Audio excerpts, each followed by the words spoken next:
Um, okay. Good morning. Good morning, everybody. Um, and I welcome you all to I call it another um, Power Packed Morning with APWB. Um, and you can be sure you're in for a treat. So, but first, let me, do some of the protocols. I want to recognize members of the EXCO of the Association of Professional Women Bankers on the line. I know the first vice is on the line, Mrs. Rafia Donitiri. I welcome you. I know our financial secretary is on the line, Ms. Kika. I welcome you as well. And I'm just trying to go through, I have such a list and quite a few, and everybody on the line, all EXCO members on the line, I welcome all of you. Um, and then chairs of subcommittees are also on the line. I welcome all of you and the members of those subcommittees. These subcommittees are the engine room of the association. I welcome all of you. All our members, new members, existing members, of the Association of Professional Women Bankers, all our guests, there are a number of people online as well who are new to the association, all of you. And even we have a few men on the line as well. All of you distinguished ladies and gentlemen, I welcome you to this webinar this morning. A few words about the Association of Professional Women Bankers. I always like to say a few words just to really always give context, especially for the benefit of anyone that is quite new, right? So the Association of Professional Women Bankers is the female wing of the Chartered Institute of Bankers of Nigeria. We have a lot of stuff we do, a lot of initiatives that touch lives in so many different ways. And I like to encapsulate everything we do under three key headings. One is capacity building and empowerment of women. And the purpose of doing that is to drive female inclusion as well as female leadership. The second is to recognize the role of women in corporate Nigeria as well as in nation building, essentially really facilitating our role in all spheres of life, right? Whether it's in the public sector or in the private sector. And the third one is to recognize and celebrate female achievements. And that is across the board. So everything we do, including this webinar this morning, falls under, one of those three headings or more. But ultimately, as this association is really about female bankers as well as females in financial services, right? So I call APWB a platform. It's a platform for females in financial services to learn, to grow, to extend your impact, to touch lives positively, and essentially also to enhance your brand. And so I'm keeping it very brief. If you're not a member of the Association of Professional Women Bankers, I encourage you today, join. There will be a link in the chat box if there isn't one there already. Join us today. And I look forward to welcoming you. So it is a great pleasure to welcome all of you to this very, very important webinar hosted by the association this morning. Frankly, this webinar has been curated by the Junior Banker Subcommittee that is chaired by Fumi Dosunu, and they've done a fantastic job. So you're in for a treat, as I said. And today's conversation is on emotional intelligence for workplace success, how to gain visibility with the right stakeholders. And this is not just timely, it is essential. As junior bankers, that is the focus of this webinar. As junior bankers, and junior financial services professionals, you are at a formative stage in your careers. At this time, you're acquiring technical skills, you're building networks, you're navigating the complex and often unspoken rules of workplace dynamics. But one of the most powerful tools you can develop, one that cuts across roles, across levels of seniority, across industry, that is relevant at whatever level you are and wherever you are, something that is absolutely powerful is emotional intelligence. Emotional intelligence is the ability to manage and harness your emotions not just your own emotions, actually, your emotions and the emotions of others, in order to build relationships, in order to diffuse conflict, and to lead with empathy as well. And in today's fast-paced and often very high-pressured banking environment, emotional intelligence is not just a soft skill, actually, it's more of a strategic skill. That's what I see it as. That's how important it is. And why? Why is that? The reason is this. Because technical competence might open the door, but emotional intelligence determines how far. Emotional intelligence determines how far you will go once you're inside. So you may get through the door. In order to remain, emotional intelligence is very important. It helps you communicate more effectively. It helps you to handle feedback with grace. And it helps you to navigate the complexities of organizational politics. Critically, it helps you to gain visibility, not by shouting the loudest, no, but by making authentic connections with the right stakeholders. In a world where talent is abundant, but attention is scarce, visibility is currency, and the right people need to see your work, understand your strengths, and feel confident in your ability to contribute and to lead. Emotional intelligence gives you the presence, the tact, the strategic self-awareness to position yourself wisely and purposefully. And so, as we listen to the speakers today, I encourage you to reflect on how you show up. Reflect on how you show up, how you listen, how you respond, how you adapt, how you engage with whatever it is that is going on, how you show up. Because these seemingly very little behaviors here and there, they really form the basis of your personal brand. And so, ladies and gentlemen, I want to thank you. Thank our speakers. I thank our facilitators for sharing their expertise as they are going to be doing this morning. I thank the chairman of the Junior Banker Subcommittee, Junior Banker Mentoring Subcommittee, Fumi Dosun, and her committee members for their hard work in bringing this session to fruition. I thank each and every one of you for being here, all our participants. Thank you for investing your time this morning. The seeds that you are planting today will shape your future leadership going forward. So let me hand over. Thank you once again and have a wonderful time with us this morning.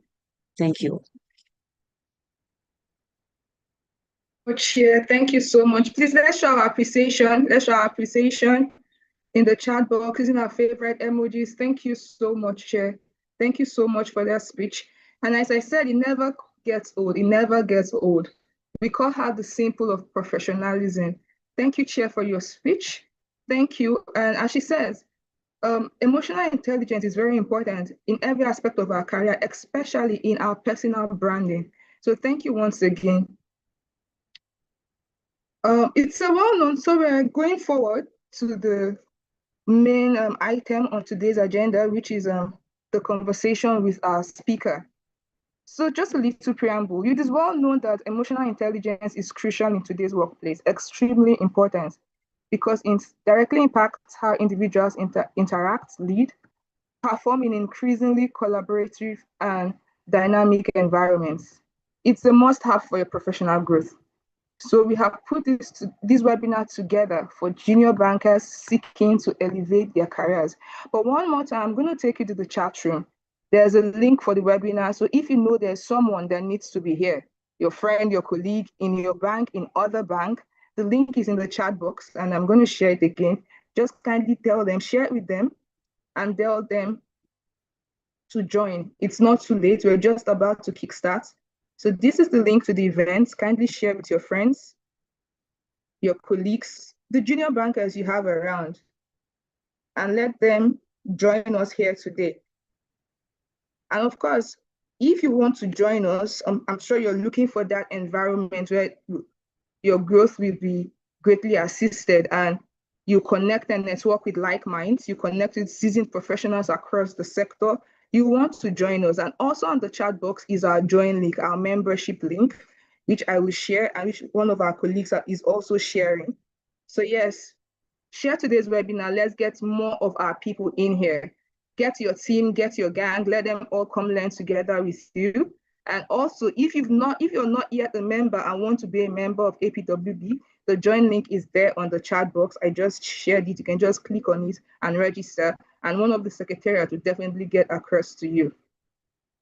So if you're seeking to master emotional intelligence and self-awareness, build resilience and navigate workplace challenges and workplace politics, foster meaningful professional relationships, communicate effectively, and make impactful decisions, this webinar is for you, and you're right on track. You're right on track. We're so happy to have you here, and we're going to exceed your expectation.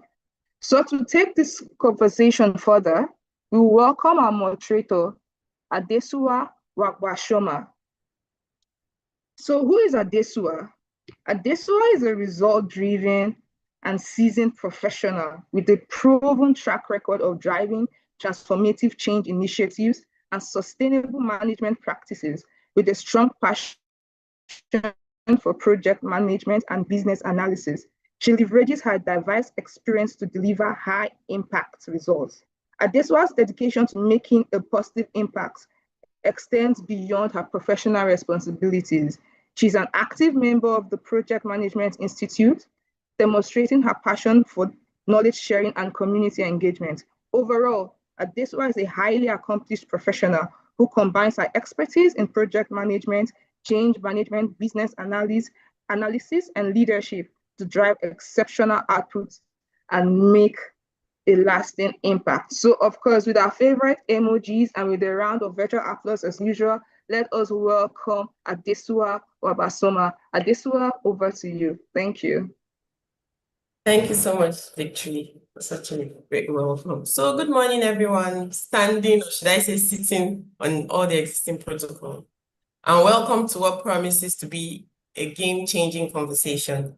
I'm Adesua, and I'm thrilled to be your moderator for today's session on emotional intelligence for workplace success, how to gain visibility with the right stakeholders. The right stakeholders. Yeah. So whether you're climbing the corporate ladder, navigating team dynamics, or looking to influence at a higher level, today is all about unlocking your edge by mastering the emotional intelligence skills that will help you to communicate clearly, connect authentically, and get noticed by the people who matter most. That's why we identify them as your key stakeholders. Our esteemed guest speaker, Olubisi Oke, she's the head of SME banking with Standard Chartered Bank of Nigeria Limited today. She's an expert in her field with a wealth of experience in leadership, communication, and emotional intelligence. She's here to share her insights, her experiences, and strategies on how to develop emotional intelligence, communicate effectively, and gain visibility with key stakeholders. Olubisi is a seasoned financial expert. She has over 24 years of experience in corporate client management, credit underwriting, risk management, and strategic planning. She has built a remarkable career in banking leadership. And she goes beyond finance. She's passionate about empowering the next generation, fostering accountability, and driving improvement. So she's the best person to have this conversation with us here this morning. So get ready for a thought-provoking and dynamic discussion that will leave you with actionable steps. So we learn a lot, but the key here is that there are going to be actionable steps that you take away from this webinar. So let's give a warm and enthusiastic welcome to our incredible guest speaker, Olubisi Oke. Feel free to light up the chat with your emojis and comments as we pass the virtual mic over to her. Welcome, Olubisi. Good to have you here this morning with us. Thank you so much, Adesua. I'm super excited to be here. Thank you. Thank you, Olubisi. So to start our conversation, I'd love to hear your thoughts on emotional intelligence. Emotional intelligence seems to be everywhere, whether it's in leadership discussion, in workplace culture, or career development. What about emotional intelligence makes it so essential? Why does it matter? I'd like to hear your thoughts, Olubisi. Thank you. Thank you once again, Adesua. And very quickly before I go into your question, to appreciate the organizers, of this webinar.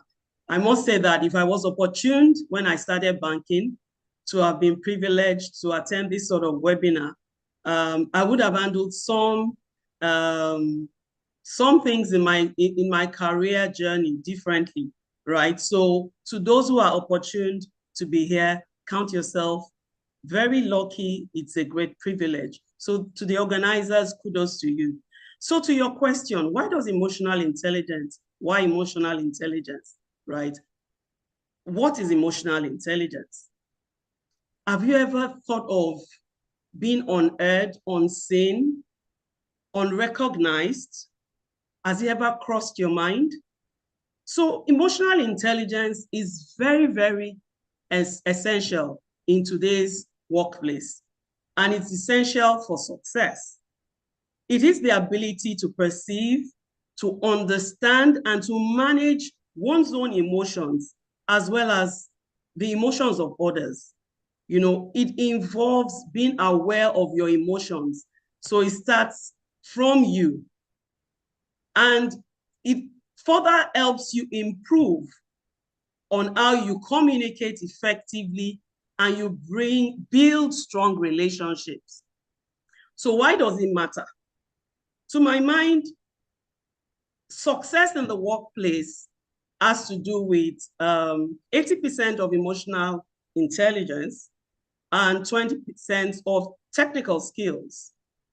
In banking today, trust and relationships drive growth. And when you manage your emotions, you manage your outcomes. So if you really want to grow, if you really want to have healthy conversations, that skill set that you require is you need to be emotionally intelligent. You need to drive those conversations on a day with your colleagues, with a lot of emotional intelligence. So thanks, Adesua. Wow, so much to unpack from what you said. But what stood out for me was when you said success is 80% emotional intelligence and 20% technical skills. That's a lot. And then in the early stages of our banking career, even now, we're often taught to focus heavily on credentials, technical output, upskilling, validating your experience or your expertise with certification. So how would you advise young professionals like us, young bankers? How can we start intentionally building emotional intelligence alongside developing our technical skills, which are also critical? So we'd like to share your thoughts on that, BBC. Thank you. All right, thanks, Adesua. I will quickly explain why I said success in the workplace is 80% of emotional intelligence. So if you hire today a fresh graduate, and probably that person is posted to banking operations team or to customer service, right? And you say, oh, this is a smart guy. He made 2-1 in college or made a first class, and is carrying out his activities on a day-on-day basis. And this individual lacks top performance skills, right? So he has that technical skill, probably studied mathematics. So it's expected that he's going to do very well. He's able to pay attention to details, right? But he's not a self-starter. For instance, he's a very dishonest individual. He lacks integrity. He doesn't listen to feedbacks. He's not open to suggestions and all the likes. These are attributes that you see in top performance. As a line manager, what will come to your mind is, man, when it comes to integrity, please just leave this guy out of it. He will do it, he will balance end of day, he will do everything, but he doesn't even listen. And these are the soft skills that you require to grow. So it is 80% of emotional intelligence that you need to succeed. Because those technical skills, like our chairperson mentioned, you need to put your foot in the door with your credentials, with your technical competence. It actually places your foot in the door. So you secure a role of a customer service officer, or you secure a role of a banking operations officer. But over and above that, how do you then build, intentionally build on your emotional intelligence alongside the additional credentials that you want to, add on? You need to first start by reflecting on yourself. Look at yourself, reflect on yourself, reflect on your daily activities, on how your emotions influence, the sort of decisions that you take or your interactions. You need to seek for feedback from your colleagues, and you need to be honest to yourself when feedbacks are given to you. Then you need to conduct a self-assessment. That is how you begin that journey, because it is actually a journey. And you need to tell yourself that I want to work on myself. So Adesua, to my mind, reflect on your activities, reflect on your daily thoughts, on your conversations, and ensure that how you are communicating to colleagues, you are seeking for feedbacks in those engagements, and you begin to practice active listening. That's how to start that journey. That's how to build and develop on it. Thank you. Thank you so much once again, Olubisi. So much that you shared, a lot of salient points and insight. That was very insightful. And to me, you talked about self-reflecting, self-assessment. To me, that's self-awareness. And I know when the chair was giving her opening remarks, she mentioned something about emotional intelligence goes beyond managing your emotion. You're also managing your colleagues, which are also your stakeholders. They are managing the emotions that go beyond you. So that, to me, it's self-awareness. So that is a skill to build emotional intelligence. Are there other skills or are there other attributes of emotional intelligence that you would like to share with us, that you like to teach us? Because the whole essence of this conversation is building and developing emotional intelligence that will make visibility, that will lead to visibility with the key right stakeholders that will support our career advancement. So, Olubisi, please, I would like to hear your thoughts on that as well. Thank you.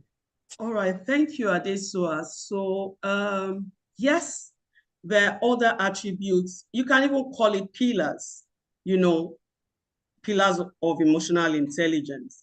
And beyond self-awareness, which I think I have touched on, there's self-reflection, there's self-regulation, I beg your pardon, self-regulation. Self-regulation, it's that component of emotional intelligence that it helps you to manage your emotions. It helps you to manage your thoughts, your behaviors effectively, allowing you to respond appropriately to situations. And when you think about self-regulation, that's how you build those breaks when you are having conversations. And that's why you can imagine we're having a discussion in the workplace. I brought something to you to sign off on, and all of a sudden you flip for no reason at all. I don't know why. And then you flip, and if I don't self-regulate to know that it's possible this is not the right time to bring this document to Adesua, right? I will just tell you at that point, Adesua, let me leave this document with you. I'll come back. I have self-regulated. And then if we look at it beyond self-regulation, again, there's motivation. And motivation is that driving force behind human actions. You can call it the process that initiates, the process that guides and maintain goal-oriented behaviors, and there's also social skills, which is our interpersonal abilities, the ways of interacting with others, to have meaningful conversations, in the workplace as well. So those are the additional ones, and empathy. right? Which is the ability to recognize and understand what another person is thinking, what another person is feeling. So you are able to put yourself in another person's shoes. So when you're relating with either customers or relating with colleagues, you put that client in your shoes. This customer has come to complain, maybe about someone just stole his phone, he wants to block his account, and probably the client just walked in at maybe 4:29, and you close to customers at 4:30, and you're in customer service, and you just go, you roll your eyeballs. You haven't even listened to that client, to listen to what the client has to say. For all you care, it's 4:29, just 1 minute to go. What's this guy doing here, right? But if you put yourself in that client's shoes, that for him to have walked in at 4:29, there's something germane. You listen, you try to solve it. This is what emotional intelligence is all about. And that's why I call it pillars, or you call it attributes. Thank you, Adesua. Thank you once again, BBC. Our dear audience, I've been writing and writing. In fact, my note is full, just like the tease on social media that my notebook is full. I need another one. I hope your note is full as well. So what I got from what Olubisi just said, I would like to reiterate. I call them attributes, and she referred to them as pillars, and there were 5. Self-awareness. Self-awareness is crucial, not only within the workplace, but also in our personal life. Recognizing and understanding our strengths and weakness enables us to navigate challenges more effectively and engage meaningfully with others. It's critical that we learn to engage with others, right? And then she mentioned self-regulation, motivation, social skills, and empathy.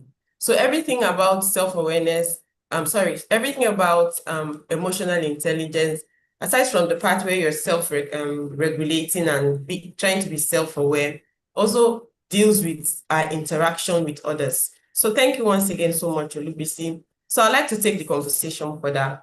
One of the pillars that you mentioned was motivation, right? So we hear motivation. If you went to NYSC camp, you say, are you motivated? I am motivated. It's very easy to talk about, but hard to sustain.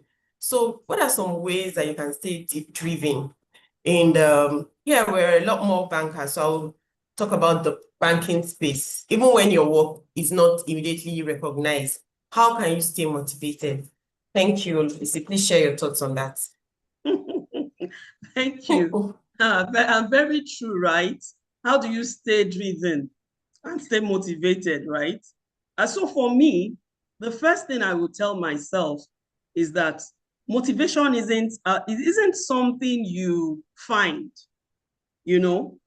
it's not something you find. It's not something but it is something you create. And what I have noticed in my career journey is, think of the times when maybe performance appraisal has just been concluded, and then a colleague walks up to you and says, IBC, can you help me with this? Please leave me, I'm not motivated. Just move away, please.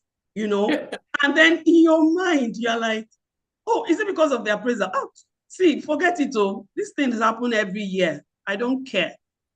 But let's move on. Can you help me with this? So didn't you hear what I said? I said I'm not motivated. The moment you realize that it is something you create, it's not something you find.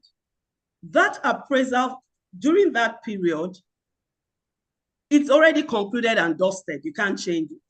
So how do you stay self-driven, right? You set clear goals for yourself. This is the feedback from my line manager from this just concluded appraisal, right? I set clear goals. I start breaking them into tasks, small steps.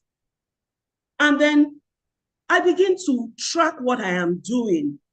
I'm looking at every activity. This is what my line manager said the last time. So this is now the task I'm doing now. This is how I go about it. At some point, I will feel satisfied with myself. It's a cool time to reward myself. I can just close one day, and go have a cool drink somewhere. I'm sort of rewarding myself. I'm not waiting for that reward from the organization. It keeps me happy. It keeps me going, right? And it will help me to be self-driven. So to my mind, to stay self-driven, is to tell myself that I must create it. It is not that I will start looking for it. And in creating it, I have a couple of actions to take. Thank you. Thank you so much, LBC. Our dear audience, we want this to be an interactive session. So please drop your questions, drop your emojis, your comments. When you receive a PowerPoint, you can share your likes. And at the end of this discussion, we're going to take a few questions. Thank you. Thank you so much, LBC. So, LBC, I'm going to take you back to these 5 pillars of emotional intelligence. If you're going to pick on one particular attribute or pillars, like you call them, that I would start with, what would you recommend? I'm trying to build my emotional intelligence. Which of the pillars would be the number 1 pillar that you would advise a young professional to work on? We're working on all, but what's the main one for you? Thank you, Lucy. All right, thanks, Adesua. So all the pillars are very, very germane, to be honest. But like you've rightly asked, I would say that self-awareness and self-regulation, they're very critical. Because look at it, in any conversation at all, it takes an individual to first acknowledge that what I am doing or what I have done is not 100%. It's not okay. And that's why I'm being given this feedback.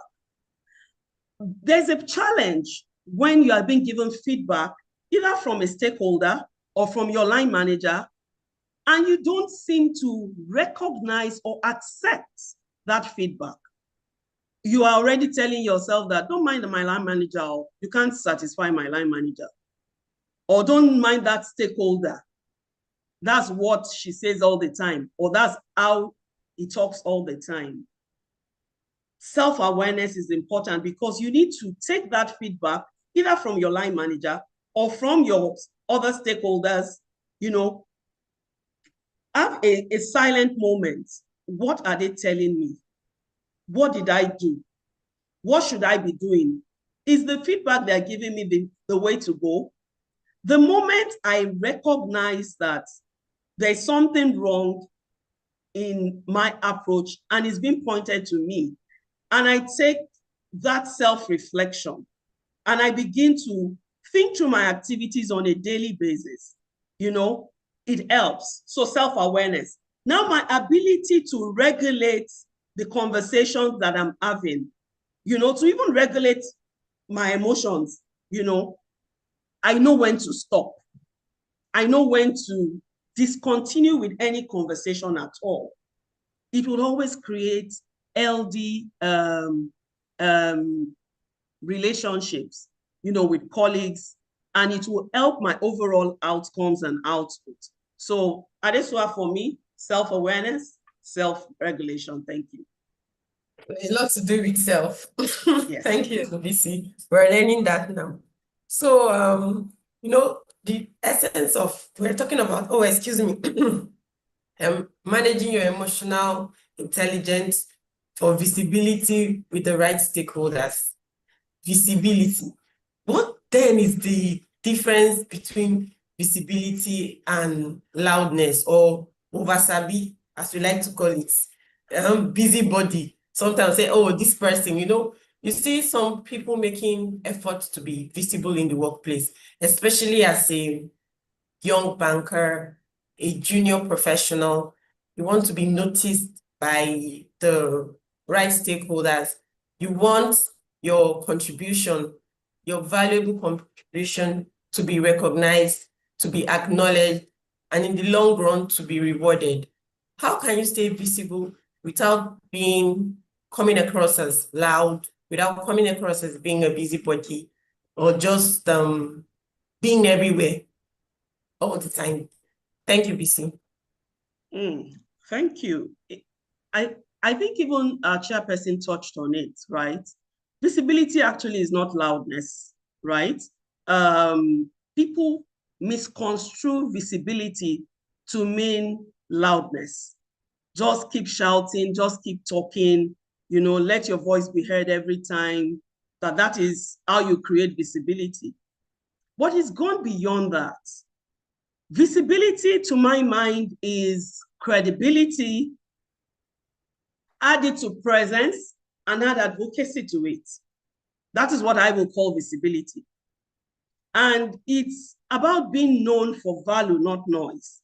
You must be known in the workplace for value. Credibility is about building trust. The first thing you want to do with any line manager you're working with, or with any stakeholder that you are, you know, engaging, is you want to build trust first.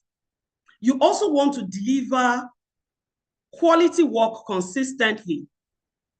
Your ability to deliver quality work consistently, your ability to own your mistakes with emotional maturity. So they are used to you delivering quality work. Then there's a day, there's this error. Instead of you to just say, no, it's not an error. Just own up. Oh, my bad. I can see this. Apologies. I didn't realize, you know, so I'll correct it. Be matured about it. There is no reason why you should cover that up, right? Because you must always demonstrate credibility. And I said presence. When you're talking about visibility, you're talking about credibility, you're talking about presence. How do you show up with intention? How do you show up to your line manager? How do you show up to your stakeholders? Some people say that my line manager is not allowing people, you know, to see my work, but you need to learn how to show up. Attend key meetings, raise your hand and be part of projects. Whether I call it small projects, call it big projects, just raise your hand up and let them know you are ready, you know, to show up with intention. Be visible where decisions are made. Your line manager or your line manager's line manager can be an executive director or whatever, but the day you have opportunity to engage that executive director or deputy general manager, ensure that you show up and you leave a message that shows that you have a lot of knowledge. And then advocacy will naturally happen, where people will speak for you, where people would recommend you, and you become visible. So it's not loudness at all. Adesua. Thank you very much.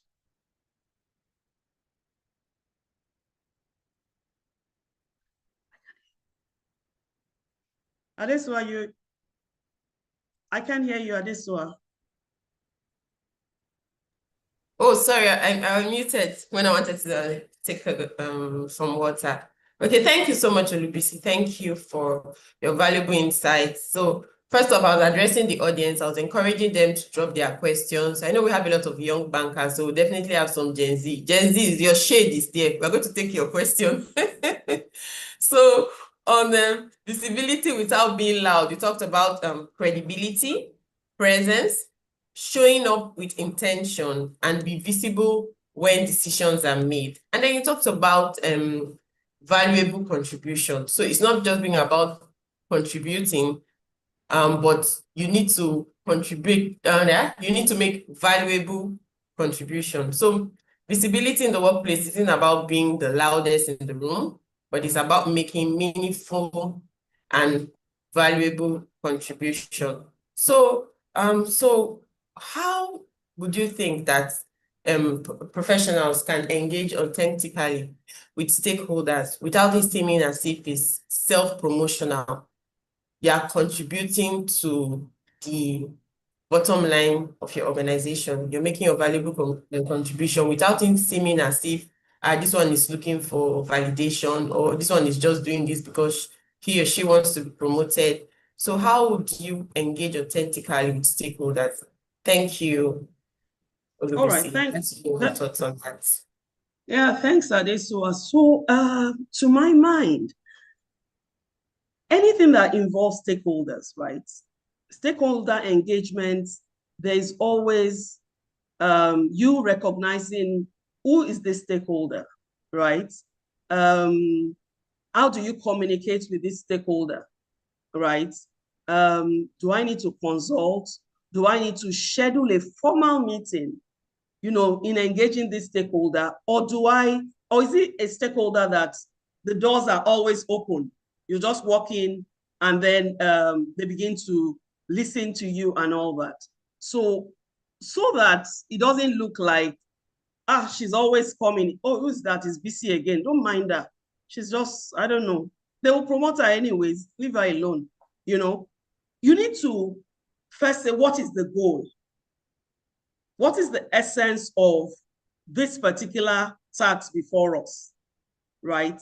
And then you articulate your points. Let's assume it's with risk management, or let's assume is with compliance, right? You need to articulate your points. You want to defend something, and then you list out those points, you schedule a proper meeting, you consult before you go. If it's a senior person, you need to find out, is this the best time to talk to your boss, right? Those are salient things that you need to know in engaging stakeholders. Recognize and understand the stakeholders, that you need them to build trust and alignment, right? And the moment stakeholders see that you love to engage actively and you always come to them, listen to the suggestions they put on the table, you take feedbacks from them, it then looks like you're working together. It doesn't look like you have some motive behind whatever you are doing, So it's all about building trust with stakeholders, consulting, understanding the stakeholder in question, communicating effectively, scheduling the right meetings with them, right? And then overall, you ensure that your communication strategy is top-notch in your stakeholder engagement. Thank you. Thank you, Olubisi. Thank you so much. Then all since the beginning of this conversation, so much to unpack. So you talked about building trust, you talked about articulation, and you talked about communicating effectively. This doesn't happen in one day. So to me, this talks about consistency over time. So consistency cannot be overemphasized. We are young bankers, and we see, even when we follow some people that we follow, even on social media, we see some small businesses and individuals that started, and consistently over time, you can see their growth. So it also applies to us being valued, being recognized for our valuable contribution, and being rewarded in the long run. So, but the challenge here lies in how can you maintain this consistency without succumbing to burnout? So can you share techniques of setting healthy boundaries that allow you to be consistent in articulation of your thoughts, consistent in communicating your thoughts, consistent in showing up without compromising your well-being? Because in a bid I want to be valued, I want to be recognized, there's a risk of compromising your well-being. Can you share, maybe with a personal story, Olubisi, so we'll bring it down to everyone, how you can continue to be consistent but maintain healthy boundaries? I'd like to hear your thoughts on that. Thank you. Okay, thanks, Adesua. So in setting healthy boundaries, before I share a story, you need to reflect on your core values, right? And you need to base your boundaries on your values. So what are the core things? What are my core values in this particular situation, right? And then I'll base my boundaries on my values. I will set my boundaries to protect my mental health, right? as well as maybe my energy level, I'll keep my boundaries flexible, because the reality is, in setting boundaries, you need to make it flexible. There are some things that you will just change. There are some things that you can't leave the way they are. So if I think of how I did set healthy boundaries in my journey, I once had a line manager who joined the organization newly, and then he likes impromptu, meetings. Regardless of whether you are in a meeting with your colleagues, maybe your regular morning huddle sessions, or maybe your NPR sessions, we'll just call your phone, right, and expect you to leave wherever you are, to attend to the call. And probably this individual is just in a session and is trying to respond to something that relates to the team. And he keeps doing it consistently, and I just said to myself that, okay, I think the best way to work with this colleague or line manager is in ensuring that I give updates more frequently. As things progress, I will ensure that I provide that update. It looks like this is what I am not doing well, right? So I then told my line manager that I've noticed this, it's happened not once, not twice. Can we have like 2 sessions in a week together where we will discuss, I'll provide updates to you, so that when you find yourself in those meetings, you already have the updates. You don't need to call me if I'm in a client's office. You don't need to tell me, step out, He got the message, right? He got the message, and he said, oh, I didn't realize whenever I need it, it's as if I'm just waiting for the call. I'm not doing anything, right? So I had to set that straight. That's on one hand, and it did help our relationship going forward. And later I realized that is the individual style of working, right? Whenever he needs something, he will just call you. But I was able to set that healthy boundary by thinking to myself that instead of complaining and lamenting that, oh, this person, see the way it's going about it, is always barging into my sessions and all that, I thought through, what can I do differently, in ensuring that we don't have conflicts. And that was what I did in that instance. So overall, my emotions, my mental health, my energy level, nothing was tampered with at all. So that's what I would say. That's the advice I would give to colleagues on the call, to reflect on the core values. Why is this person doing this? What are the core values? What are the key things, so that you see how you move things around, but you have created an healthy boundary. So with myself and my colleague now, that boundary is already created, He has also learned to check my calendar, before just putting a call, So those are the ways you create those healthy boundaries, and you won't be rude, and you would both understand yourselves, and you move on, and you build a very healthy relationship.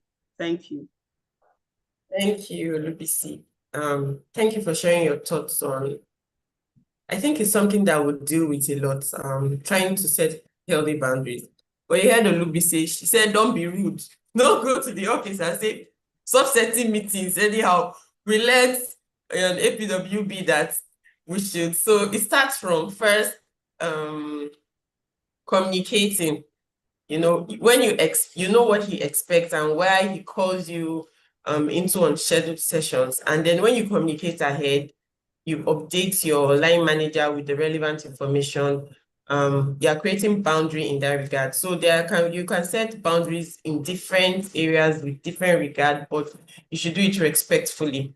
So thank you very much. Olubisi, we should be rounding up pretty soon. So I'll just take maybe one more question before we take closing remarks and then try and answer the audience questions. So you're a leader, you have a lot of people that report to you, and we're talking about value, we're talking about visibility. How can one navigate the balance between showing initiative and overstepping boundaries when trying to add value? You want to take the initiative, you're showing up. I think you mentioned it earlier on in our conversation about showing up, being consistent and contributing valuable contribution. So now I'm a young banker, I'm growing through the ranks. I have so much to give and I want to show up. I have suggestions, I want to show my initiative. How am I sure that I'm not overstepping my boundaries? When I'm trying to add value, I want to be noticed by the key stakeholders. I want my line manager that would appraise me. I want my group executive to know that, oh, Adesua is great at this, is great at this. How do I show initiative without overstepping boundaries? Thank you so much. All right. Thanks, Adesua. So the first thing is you need to understand your role, right? Understand your role, be resourceful, be proactive. Learn that there is hierarchy in the organization, respect hierarchy in the organization, respect the culture in the organization. And then you must know when to stop. And I'll explain this with maybe a very simple analogy. There was a time I changed jobs, and coming from a bank where I was already presenting to credit committee, and then I moved into a new bank where, oh, you are junior, you're a management executive, you can't go to credit committee. So you go to clients, customers will give you their requests. It's your line manager that will go and present to credit committee. And that's why, you know what?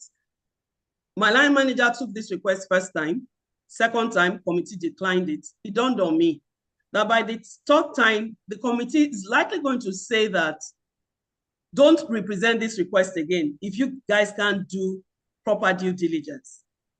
And I mentioned to my line manager that, please, I think part of my learning journey, I should be allowed maybe to attend credit committee maybe for 2 months, you know, consecutively, you know, just to understand how the committee members, their thought process and all that. She said it's not necessary. At this your level, you want to meet CEO, you know. I said, boss, this is what I think. And then the feedback was, it's not necessary. I said, okay, I will mention it to our group head. I understood hierarchy. I mentioned to my line manager, I was going to tell my group head. And I did tell my group head. And my group head said, there's no big deal in this. Tomorrow there's credit committee, please join us.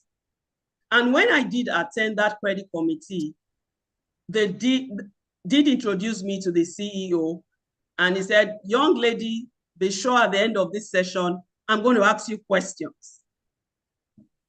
And I said, okay, sir. And at the end of the session, again, my request was declined. And by the time he said I should give a summary of the learnings I have, you know, I have taken from the credit committee session and all that, I quickly touched on my credit as well, while giving a recap. And the question they asked my line manager that she could not answer, at that point, I tactically responded to it. And I then landed it by saying, but it's okay. My line manager and I will go back to the client. We would find out XYZ and we'll come back to the committee. And then that request was approved. And that day it was approved subject to that inquiry being made from the client. So overall, I understood hierarchy. I did not overstep boundaries, right? But I achieved what I wanted to achieve, even as a young banker. So that's the way I would land it. Thank you. Thank you so much, So, in addition to what you said earlier, like respectfully making your contribution, you added tactfully, and then understanding hierarchy. You want to be valuable, you want to be visible, you want to be recognized. You should recognize the hierarchy in the system. There's hierarchy in banking, in a lot of professional settings, but especially in banking. You should always recognize hierarchy. So thank you so much. Thank you, Olubisi. I would like us to move quickly to the questions. We have a few questions. Our dear audience, you can drop more questions, drop your emojis. I would also like you to, while we are taking the Q&A, so just drop like a phrase. What was your catchphrase? I have plenty. If I want to drop, I have like 20. So, but I would like our audience, your catchphrase, what you've learned from the wealth of knowledge that Olubisi has shared. If you leave Olubisi, she will be here with us for a long time, but we need to round up. So let's quickly take a few questions, and then after the questions, we'll do our closing remarks and hand us back over to our dear anchor, Victory. Thank you so much. So our very first question is from Maureen Udo. I said that Gen Z, your shade is waiting for you. So she says, how do you manage Gen Z colleagues who do not take work seriously as much? Like, to do work at their pace as against meeting headlines. While you are gathering your thoughts, I'm going to share a story. So we had this Gen Z colleague when I was in another unit. And when there are a lot of people in front of her that she needs to attend to, working customers, that was the customer-facing role, she'll say, please, I need to take my mental health break. She'll stand up and leave everybody. And the supervisor will be like, what? So I'll take the question again. So it says, how do you manage Gen Z colleagues who do not take work seriously as much? Like, they like to do work at their own pace as against meeting deadlines. So that's the first question. Thank you, Olubisi. Thank you so much, Adesua. And I actually love this question because some 7-8 years ago, I didn't realize that this is actually what was going on, with a colleague of mine. She comes in on a Monday morning. She will spend more than 30 minutes in front of a mirror in the restroom, and she will come in late. She closed yesterday. She did not complete her task. So you can imagine people will now start chatting with me, right? That this your colleague is not serious, this, that.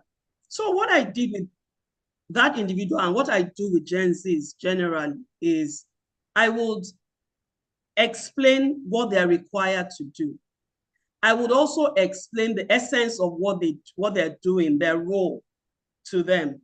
And I would also find out from them what are their goals, right? Because what we fail to realize is that some of them just come into banking because the pay is good, right?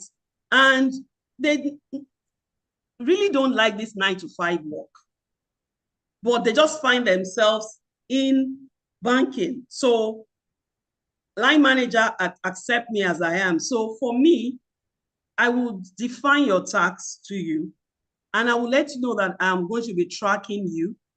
And when you need clarification, when you're unclear, please come to me so that I give you proper context. So you don't find your work, completely out of order or confusing. I will make you like what you are doing so as to get you, to be serious with your work and in delivering your tasks. However, if I do all that with you and I realize that you are just all over the place, taking your time, oh, I'm not feeling fine today, I need to catch a mental health break, or I need to go for break. Break is 1 hour, you stretch it to 1 hour, 30 minutes, or you go for break, you work in an organization where you can play table tennis, in your lunchroom and all those things, and you just forget work. At the end of each day, I would always remind you, my dear, we need to, do a quick recap of what you achieved today So if you are closing, whether you're joining Starbucks now, are we doing that first thing in the morning? I would always leave it open to you. Should we do it now that you're about to close, or do we do it first thing in the morning? So you realize that with BC, whether you spend 1 hour, 30 minutes in lunchroom, or whether you rub powder for 30 minutes, whatever you like you do, at the end of the day, I will check in. Or first thing in the morning, the moment you sit down, I would quickly tell you, please come over. Let's do this quick recap. Did you conclude this yesterday? Was it achieved? And in a very lovely way. I would even admire, you'll come later. I would admire, oh, nice spell. Oh, nice this. You'll smile, but my job must be done. And so you must always create that balance with Gen Zs. We know, we even have teenage children, and we know how these things happen. So we know that there must always be a balance to actually get quality work from them. And to be honest, on a final note on this question is the fact that when they see that you are open with them, when they see that you are not bossy, right? Even when you are very firm in getting them to deliver, they tend to relax and they tend to change their ways, except if they don't have the technical skills to deliver and they just want to maybe hide on the back of my mental health and all that. And in your check-in sessions, you would have been able to identify those gaps. Thank you, Adesua. Thank you. Thank you. So it's checking. At the beginning of the day, these are your tasks. At the end of the day, what have you achieved? This is spending. When do you want to do it? Do you want to do it now? Do you want to do it in the morning? I'm not telling you not to close early, but these are your tasks and you need to deliver on them. Thank you so much for sharing your insight on that, Odubisi. So I'll take the next question from, we have just a few more minutes on the question. So if you can keep your response as brief as possible. So we have Joy Ezema. Her question is, what steps can I take to stay motivated at work, even when I'm no longer self-driven? Nigeria can take your drive. Fuel, light, family, different concerns generally. So how can we stay motivated? Because whatever it is that is happening shouldn't affect your delivery. So that's Joy's question. I'd like to hear your thoughts on that. Okay, so thanks, Joy, for that question. I want to believe that there are a couple of things that would have led to you, no longer being motivated, you are no longer self-driven. You need to ask yourself some germane questions. Do you want to change your unit? Have you gotten to that level where you already think that my line manager is the problem? So if that is where you are, or you feel this, my team is not valued, that's why I'm not being promoted every time, or that's why I'm not getting the sort of bonuses or compensations that I expect to get. Remember, it is about you. You are the one that will create what you want. So you are on the driver's seat yourself. Let's assume you're in customer service or you're a credit analyst. It might just be the right time to check in. Do a deep reflection on what you are going through at the moment, what took you to the stage where you are at, and then take a decision. If I must remain in this unit, the people succeeding here, what are they doing? Then you want to take a cue, in ensuring that you align with what they are doing. Are they doing their work very well? Do I need to pair up with a colleague, to sharpen my skills? It will take some learnings from you. It will take some behavioral change from you. And if you think that I won't just stay in this, as long as I stay in this unit, I can't be driven, then you need to start working with HR to see how you move to another unit. But before that happens, ensure you recheck, ensure you reflect on your approach to work, change your ways, because there's something you are not doing right we always say, oh, my line manager does not like me. There's something you are not just doing right that is leading to that. And so go back to your self-awareness, check it out, reflect on it, look at what you need to change on, probably engage a senior colleague, probably you need a mentor, you know, those might be ways in which you'll be able to work on yourself and, you know, get back into a state where you are driven, you know, to work in that role. Thank you. Thank you so much. So self-reflection took us back to self-reflection and self-awareness. And also, when you even want to engage HR or whoever it is relevant in your organization, talks about articulation that you mentioned comes in, and then effective communication, communicating with tact, not saying, oh, my line manager is a wicked evil witch. Tact and respect. So it dwells down to this. So a quick one. Fumi, please, I said Fumi.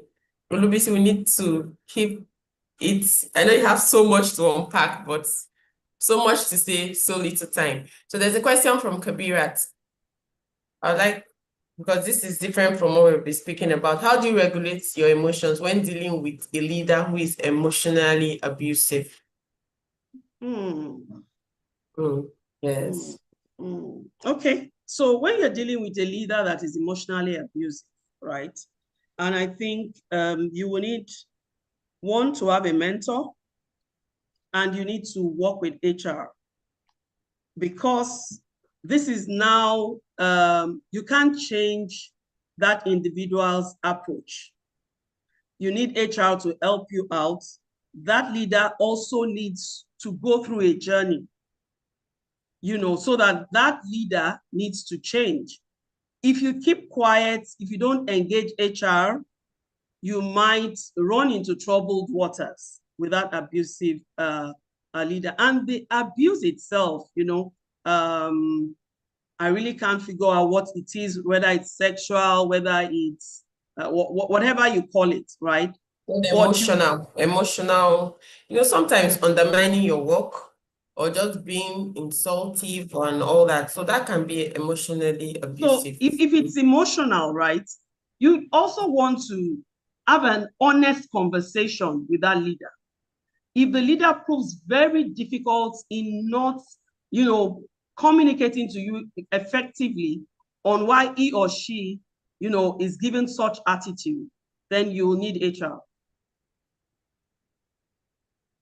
Because you need to go back to your leader to say that, and it's not just knock on the door, open the door of the office and sit down. You block a time, a proper time in that leader's calendar, and the subject will be clear. So the leader already knows that you are coming for this purpose. The leader is prepared, you are prepared. You have your scenarios that you are going to say that I did this, this was the reaction. What would you have me do better, right? How would you have expected me to handle things in this instance? So you take those feedbacks from your leader. But if your leader is unwilling, and I don't think it should have gotten to that level, if you approach it through having a one-on-one session with your leader for proper guidance on how your overall work output, you know, will be a lot better, and is unwilling, you know, then you might need to speak with more senior people who understand your leader as well. Probably your leader is going through something and he has sort of brought that into the workplace. So you have a couple of things, you know, to consider. Thank you so much, Olubisi. So we'll take this as the last question. There's similar questions from two audience members. I'll get their names. So I'm talking about, so I think from my understanding of this question, it dwells on a bit on imposter syndrome. You find yourself in the bank, you did nothing that relates to banking, like a lot of other people. And then, so how can you do your job without feeling like you're the odd person out or feeling unqualified for the role? That's one. Then the second one, she was like, okay, so how she wants to further her education. So I believe that she wants to further her expertise and her skills in the banking field. So what advice would you have for her there? So thank you. Okay. Let's quickly take that. All right, so if you feel unqualified for a role, and to be honest, attended a session sometime, and it was a guy that was anchoring the session. He said, do you know why men, rise quickly in career? He said, because when a role is job watched, whether they have the skill set or not, they just try, just apply. But a woman would sit and say that you would dot the I's, cross the T's. What are the requirements for this role? Do I have all the skill sets before you apply, right? So in the first instance, when you think that you are unqualified for a role and you find yourself saddled with that role, go and check on the internet or go to your bank's policy document to see the requirements for that role, the skill set that you need for that role. Identify those who have that skill set. You can also learn online, but more importantly, pair up with a colleague that will help you in that journey. Be open. Don't feel proud about it. The moment you open up to someone that, oh, I need to learn this, I have also read on the internet, I'm already doing short courses, and this is what I have learned so far. I need to clarify this from you. The journey has just started. And you will find out that over time, you would improve on it. So don't feel discouraged. Don't feel that, oh, I'm not in the right place. Oh, I don't have the right skill set. People develop skill sets, right? Nobody came into banking with knowledge on trade. Nobody came into banking with the super knowledge on how to manage clients. So just know that it's a journey. Now to the second part of the question, when you are considering growth, development, it depends on the unit you are in at the moment. Because if, for instance, if you're in finance, I would encourage you to take a cue by getting professional qualifications along the line, along finance chain, which will be either ACCA, ICANN, and all the likes. If you are probably in trade operations, then you need trade knowledge, right? And you might want to do some global certifications on trade. If you're in client due diligence, right, you might need certifications that relate with anti-money laundering and all the likes. So it depends on where you are at the moment, where you're looking to go to. It will drive the sort of skill sets or certifications that you want to acquire. Thank you. Thank you. Thank you. I said that was the last question, but Maureen has dropped her question again. So let's quickly, in 1 minute, answer Maureen's question. So she said, trying to make yourself visible when you have a manager or a supervisor that is suppressing you. The supervisor knows that you're smart and doesn't want you to outshine him or her. And I think it happens a lot in the workplace. So how do you handle that? Thank you. So that's our very, very last question. So the other questions were from Nora and Nora Oruk and Precious Olayinka. And Nora says, yes, you addressed her concerns. Even Maureen says she's learned. So thank you. So this is, we had Maureen, so this is Maureen Alonge. Last question. Thank you. All right. Thank you, Maureen, for that question. So to be honest, we have some line managers who feel insecure. So the moment you know that your line manager feels insecure, I would say more than 90% of your problem is solved. Now, in creating visibility for yourself, it depends on the role or your unit. No matter how your line manager decides to suppress your work, it will get to a level where your skill set is required in some conversations. And come to think of it, when your line manager, you do this work, maybe it's a submission to compliance or submission to risk management, and your line manager will just delete your name, send that mail as if he or she worked on it, right? There's a way to go about the quality of work you do. It won't be in doubt. The quality will be there. But there'll be some things that you can deliberately leave there incomplete sentences and all that, where your line manager would not notice, is hidden, right? And they would ask your line manager, and then comes back to you, Maureen, what is this? Why did you do this? Oh, you're bad. But probably your line manager would have gotten to a meeting and couldn't complete that sentence. It will be clear that somebody worked on it. That's on one hand. The second way to look at it is to ensure that beyond your line manager, you might want to create visibility with senior people. And to the Gen Zs, they do this very well. You would send an email to a senior person in the bank and you would say that you want that person to mentor you, right? So you take a bold step because you don't want your line manager to suppress you. The moment you get a senior person to mentor you, your line manager becomes very careful around you because your line manager is aware now that you've gone, let's say your line manager is AGM, you've gone to look for a mentor in a DGM or a mentor in a GM.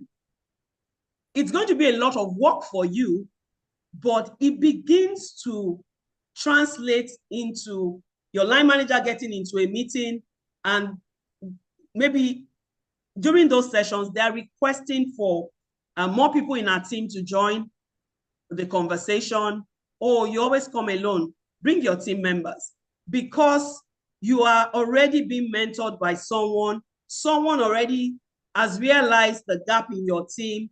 And it doesn't mean that you've gone to leak the secrets in your team, but you have just gone to identify someone else in your organization that can mentor you, that can train you, that can guide you. Because my organization is different from yours, right? There are some things that I would do in my organization and a line manager cannot suppress me, right? But the moment you seek guidance from or mentorship from someone more senior, your line manager becomes more careful. That's the way I would leave it at this point. Thank you. Thank you. Thank you so much for sharing your thoughts. Wow. So I'll encourage our audience. I'm loving the energy. Keep the thoughts coming. Just drop one word. What did you learn? And you know, what have you? It's been a lot that has been shared. It's been an insightful journey that we've had, from the foundations of emotional intelligence to actionable strategies for boosting visibility and forging strong professional ties. This has truly been a masterclass in workplace success. Thank you for showing up and investing in your growth today. I'm Adesua, and it's been an absolute pleasure to guide this conversation. So lead with empathy, speak with clarity, and show up with purpose. So take closing remarks from Olubisi, and then straight on back to our anchor, Victory. Thank you so much. All right, thank you, Adesua. I would encourage you to follow up positively, be consistently reliable, offer value always before you seek for favors. And I will throw this challenge back at you. Ensure the coming week, you practice one emotional intelligence-driven conversation with your colleague in the workplace and see how it pans out. Have a good day. Thank you. Thank you. Thank you. Oh, what's your virtual emojis and clap? Thank you so much. So much to learn. So Victory, over to you. Hope we're able to manage time as best as we could. Back to you, our anchor. Thank you, Victory. Yes, you did. You did. Thank you. Please let the round of applause keep coming. Let it keep coming. Thank you so much, Olubisi. Thank you, Adesua, for a great moderation. Thank you. It was totally packed, and it's not because we just had to say it, but it was totally packed. And I had lots of excerpts for myself, which I'm going to share briefly. Yes, and of course, some of them is the CV gets you into the door, but EQ, emotional intelligence, will help you to grow. Like there's this nugget, emotional intelligence is 80% and technical skills is 20% of your career growth. That was something for me. And then, of course, the pillar of emotional intelligence, self-awareness, recognizing your strengths and weaknesses, self-regulation, motivation, social skills, and empathy. And the speaker says the key pillars, the main pillars for her are self-awareness and self-regulation. And yes, emotional visibility is not same as being a busybody. It's not the same as being the team gossip. Do you understand? Like you just have to, you're the one that gossips the entire team with your line manager. So no, that's not being visible. So she summarizes visibility as being credible at all times, being trustworthy, having great values, have excellent work, great delivery of work consistently over a period of time, consistently. Like that is your brand. And you show up with intention and you raise your hands, you're visible, you join projects. When you see the bank or your organization organizing short-term projects, you don't say things like, this one will be for me, or it's not part of my salary, it's not part of what I'm paid for. No, volunteer in those projects and ensure that you make meaningful contributions. So it's not more like, I was part of the project that did X, Y, Z. What was your contribution in that project? Try to quantify it. And as she says, with time, advocacy will come naturally. And when they are looking for people to say, oh no, do you remember so and so? Oh no, she can always deliver. She always delivers. She has great delivery. So that is what visibility in this sense means. It's not just eye service in caps, right? And how do you engage with the stakeholder? I think the first thing for me was articulate your points, articulate what you want. It's not just, hi, Ma, just I should greet you. You should know what you want from that stakeholder. And this was gotten from today's conversation. Know what you want from that relationship and always get feedback from that stakeholder and you work with the feedback so the stakeholder knows you're working hand in hand with them. And how do you take initiatives without stepping boundaries? I've had such situations where you want to take initiative and then your line manager think you're sidelining them or you're trying to do over sabi. So you should always carry your line manager along as much as possible, as much as you can. And I've had situations where my boss, some of the bosses I've worked with say, if you don't put me as the first person in your email, I won't respond to your email. Or every email you send out, you must put me in copy and like the first person in copy. So if you're to put BC, Adesua, and BC is your line manager, BC should be first. Adesua should not be first. Yes, some people can be that petty, but it is what it is. We must have to buy them in. And so those are the little things you must, as she said, you must understand the culture and the hierarchy of where you're working in is very critical for your growth. So once again, it was a totally packed and loaded sessions. And I got some feedback from some of the participants, and let's share. Adesua, okay. Adesua, practice one emotional. Yeah, that's the key takeaway. So that's one of our assignments we have today from the webinar. Practice one emotional intelligence-driven conversation this week in the course of the week. Practice it. Try to get that feedback. That's part of you being emotional intelligence. You want to get feedback. You want to have and get feedback from other people and also do your own self-assessments to become more self-aware. Jessica says, great conversation. Jennifer says, this came in handy. Thank you. Maureen says, what I've learned that for you to be emotionally intelligent, you must be self-aware. Very, very, very true. Bukola says, thanks for the summary of genuine visibility. It is loaded with experience. It is totally loaded with experience. And some of the people, we answered their questions. We got the feedback of, thank you so much, Ma. We answered our questions. So once again, thank you so much, UBC. Thank you for sharing with us from your wealth of experience. We really, really felt it. Thank you so much. And thank you, Adesua. Thank you for moderating perfectly. Someone said your questions were really spot on. She said she really loved the way you're asking your questions. So thank you so much, Adesua. Thank you, Olubisi. Thank you. I can see you there. So Ladies, we're going to take a group photo after the closing prayers. So if you need to touch up, change your environment or something, you can do that now while we take the closing remark and also the closing prayer. Because we will be asked, and I'm graciously asking and requesting that you should turn on your camera. Much later, I'll ask you, I'll tell you when to turn on your camera. But for now, you can do any touch on or touch up you need to do. So yeah, thank you so much. And so for our closing prayers, oh, one more thing. Some people were private chatting me for the join link. So once again, I'm going to drop the join link here on the chat. So in case you've been wondering how to join the community, here's the join link. I'm going to share it again one more time. You can copy it and you can share with your friends. You can share with your friends, your colleagues. So not just bankers, anybody working in other financial institutions, they can still join, and we'll be so glad to have them on board.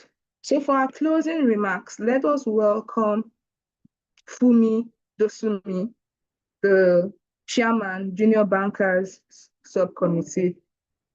Fumi, over to you. Thank you very much, Victory. Oh, it's been an inspiring session today. My notes is full already, and I believe it will leave a lasting impression on every one of us. I would like to say a big thank you to our speaker, Olubisi Oke. Thank you for, giving so much of yourself, sharing the nuggets, all the, pockets of wisdom with us today. We truly appreciate you, and we say thank you. To our organizers, distinguished anchors, moderator, our support from the CIBN office, Mr. Williams, the APWB Secretariat, thank you guys for, making this happen today. We truly appreciate you. To our chairperson, our very own Madam Chair, Mrs. Funke Ladimeji Feishiton, we say thank you. Thank you for your leadership. Thank you for your guidance. In fact, when we were asked to put this together, I developed cold feet, but thank you for walking us through every step of the way. And, as we've seen, we've achieved a very, very successful event today. To our esteemed participants, we put this together with you in mind. We curated it because we know that at this stage in your careers, you need relevant information guides to help you navigate these early stages of your career. And I know that from this session alone, there are several actionable points that you can take on, work on, and would help you see a meaningful growth and changes in your career going forward. So we say thank you. We hope that, we will see you again very soon in our future Junior Bankers events and, of course, APWB events in general. We look forward to hosting you again. Thank you for today. Thank you for sharing your morning with us. Enjoy the rest of the day. Back to you, Victoria. Thank you so much, Fumi. Victory, I beg you. your pardon. Victory. Get that, Lord. Thank you so much. Thank you, thank you, thank you. And so for our closing prayers, let's call Olubusola Tolani. Olubusola Tolani is currently the team lead, commercial arm of the business team in her branch with Wema Bank. Olubusola, over to you for our closing prayers. Thank you, everyone. Good morning. Sorry, good morning. Thank you. Alhamdulillah for the insightful session on EQ, emotional intelligence. We pray for the wisdom and grace to apply these principles in our workplaces to better understand ourselves and others and to foster an environment where there will be respect, collaboration, and we pray that we get guidance in dealing with leaders and being good followers and for us to be able to impact this in our personal life. We pray to continue to grow and learn and contribute actively and positively to every interaction that we have to engage in. Amen. May Allah be with us all. Have a good morning. Thank you so much, Busola. Thank you. Thank you. Amen. Okay, yes, so it's time for our group photo. Let's capture this moment. Let's capture before we wrap up. So please, please, please, please, please, can you turn on your cameras? Turn on your cameras. I'm done. I'm sure we're done with our touch-up. Yeah, you can change your background. You can blur your background if you're not okay with it. So please turn on your cameras. Turn on your cameras for our group photo. And I think the secretariat is doing the needful. They are taking it as you turn on your cameras. So turn on your cameras. Thank you. Let's commemorate our time together today. Thank you. Thank you. I think we'll just give like 1 or 2 minutes for that, and then let me see if I can capture too.